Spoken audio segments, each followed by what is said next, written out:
저의 로스쿨 합격에는 1순위 리트, 2순위 학점, 3순위 자기소개서 및 면접이라는 우선순위가 존재하는데요.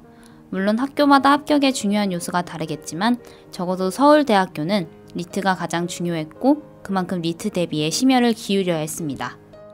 그렇다고 해서 리트와 학점은 자신이 원하는 학교에 지원할 수 있는 기회가 될 뿐 완전한 합격을 보장하지는 않으므로 끝까지 자기소개서와 면접 준비를 소홀히 할 수 없었어요.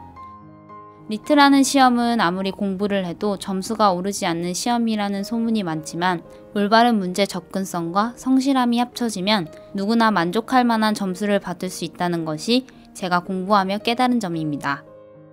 제 경우에는 1월부터 기본 강의가 열리기 때문에 저는 강남 N캠퍼스에서 문덕윤 선생님과 조성호 선생님의 기본 강의를 듣기 시작했습니다. 제가 인강이 아닌 현강을 선택한 이유는 현강에서 느끼는 긴장감과 집중력을 인강에서는 느끼기 힘들다고 생각하기 때문이었습니다. 리트는 논리적 사고 회로를 요구하기에 저의 사고 구조를 고차원적이고 논리적으로 만들기 위해서 천천히 그리고 매일 꾸준히 학원 강의를 듣는 것이 필요하다고 생각했고 기본 강의 때는 조급한 마음을 가지지 않고 선생님께서 말씀해 주신 대로 받아들이고 사고하는 원리를 느껴야 한다는 마음가짐으로 임했습니다. 3, 4월에는 심화 강의가 시작되는 때인데요. 저는 이 시기부터 피셋 언어 논리와 상황 판단을 풀기 시작하였습니다. 피셋은 기출문제가 정말 많고 수준이 높은 문제도 많기 때문에 최대한 빨리 풀기 시작하는 것이 좋습니다. 5, 6월에는 하프 모의고사를 보는 시기입니다. 지금까지 배운 원리를 바탕으로 문제를 풀게 됩니다. 저는 이때가 가장 느슨해지기 쉬운 시기라고 생각하는데요.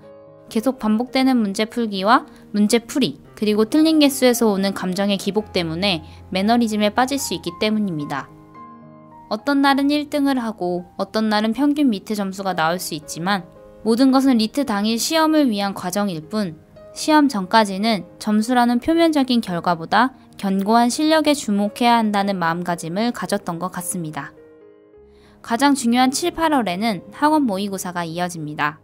20회가 넘어가는 모의고사를 보면서 어떻게 모의고사에 임하는가에 따라 점수가 드라마틱하게 상승될 수 있는 중요한 시기입니다.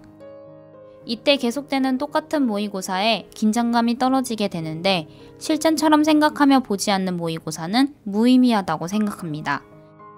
학생들이 가장 궁금해하는 것은 모의고사 문제의 질인데 저는 개인적으로 선생님들의 이름을 걸고 내시는 모의고사 문제의 질이 가장 좋다고 생각합니다.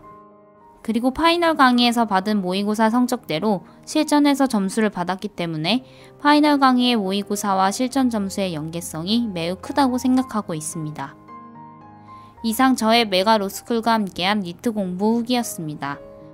간혹 기본 강의만 들어도 된다고 말씀하시는 분들이 있는데 물론 기본 강의가 각 선생님의 핵심 강의이지만 강의의 목적이 단순히 듣는 것이 아니라 자신의 것으로 체화하는 것에 있다는 점에서 저는 커리큘럼을 모두 따르는 것을 추천합니다.